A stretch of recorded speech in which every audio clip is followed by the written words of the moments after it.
Hi everyone, in front of me I've got Ulefone Armor X7 Pro, and let me share with you how to reset camera settings on this device. So let's start with opening the camera app, and let me maybe switch to the photo mode.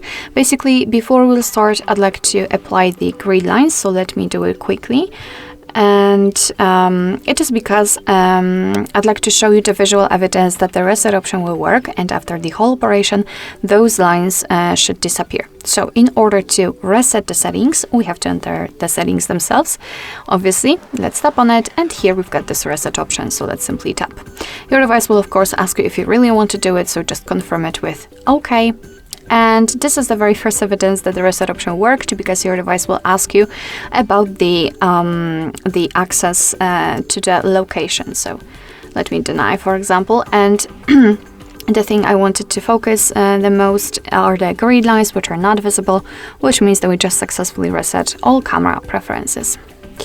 Alright, so that will be all. Thank you so much for watching. I hope that this video was helpful, and if it was, please hit the subscribe button and leave the thumbs up.